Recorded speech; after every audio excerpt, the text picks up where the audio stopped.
آقا کریم صلی اللہ تعالی علیہ وسلم کے دور پاک میں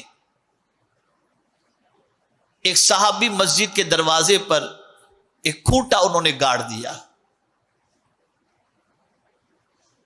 کچھ دیر کے بعد دوسرے صحابی تشریف لائے، انہوں نے اس کھوٹے کو اکھاڑ کر کے پھینک دیا.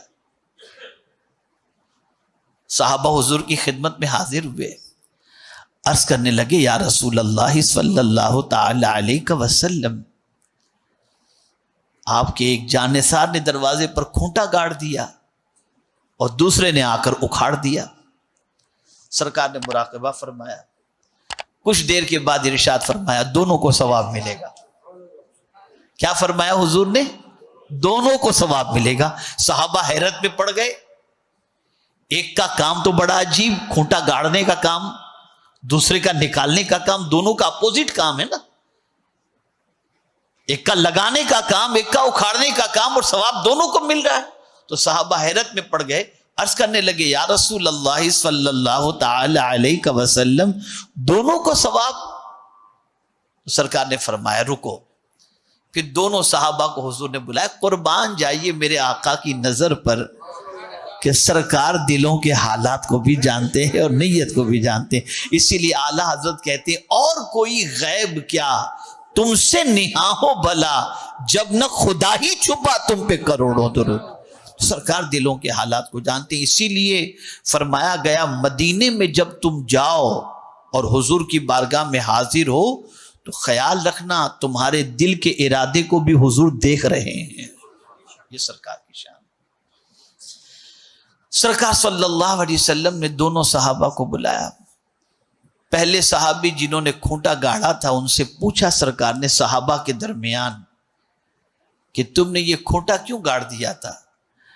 عرض کرنے لگے یا رسول اللہ صلی اللہ تعالی علیہ وسلم، آپ کے صحابہ مسجد میں تشریف لاتے اور کوئی اونٹ پہ سوار ہو کر آتا، کوئی گھوڑے پر سوار ہو کر آتا، کوئی کھچر پر سوار ہو کر کے آتا اور اپنے جانوروں کو باہر یوں ہی چھوڑ دیتے اور نماز کے لیے اندر تشریف لے جاتے. لیکن جب نماز پڑھتے ہوتے تھے نا تو ان کے دماغ میں یہی خیال گھوم رہا ہوتا کہ اونٹ باہر ہوگا یا بھاگ گیا ہوگا. یہ ان کے دماغ میں خیال گھومتا رہتا تھا. تو سرکار میں نے سوچا کہ میں کھوٹا گاڑ دوں تاکہ لوگ اپنے جانور کو ادھر باندھ دیں، تو جب جانور بندھے ہوئے رہیں گے تو ان کا دل نماز میں لگے گا. تو میں نے اس نیت سے کھوٹا لگا دیا. رسول اعظم صلی اللہ علیہ وسلم نے صحابہ سے فرمایا میرے صحابیو اب کیا خیال ہے اس کے بارے میں، اس کو ثواب ملے گا یا نہیں ملے گا؟ تو سارے صحابہ چیخ اٹھے یا رسول اللہ صلی اللہ علیہ وسلم بالکل ان کو ثواب ملنا چاہیے، ان کی نیت بڑی اچھی ہے، ثواب ملنا چاہیے.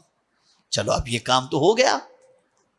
اب سرکار صلی اللہ علیہ وسلم نے اس صحابی کو بلایا جنہوں نے کھوٹا اکھاڑ دیا تھا.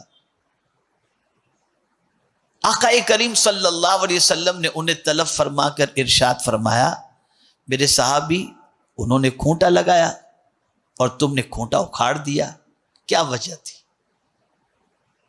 تو اب صحابہ کو حیرت تھی کہ ان کا جواب کیا ہوتا ہے. اب وہ صحابی کہنے لگے یا رسول اللہ صلی اللہ تعالی علیہ وسلم، نماز کے لیے آنے والوں میں نابینا صحابہ بھی تھے، تو میں نے سوچا کہ یہ کھوٹا گڑا ہوا رہے گا تو ٹھوکر لگ جائے گی تو کہیں گر جائیں گے نابینا صحابی تو ان کو تکلیف پہنچے گی، اس لیے میں نے کھوٹا اکھاڑ دیا. رسول اعظم نے صحابہ سے پوچھا بتاؤ ان کے بارے میں کیا خیال ہے؟ کہا حضور انہیں بھی ثواب ملے گا. تب میرے آقا نے فرمایا اللہ نیت کے مطابق اجر عطا فرماتا ہے. یہ دونوں کی مجھے بہت کم شاید کوئی ایسا بندہ ملا ہو جو وظیفے پڑھتا ہو اللہ کی رضا کے لیے، تلاوت کرتا ہو اللہ کی رضا کے لیے، نماز پڑھتا ہو اللہ کی رضا کے لیے، مکہ جاتا ہو اللہ کی رضا کے لیے، مدینے جاتا ہو اللہ کی رضا کے لیے. ہر کوئی اپنی پریشانی کے سولیوشن کے لیے ہی جاتا ہے.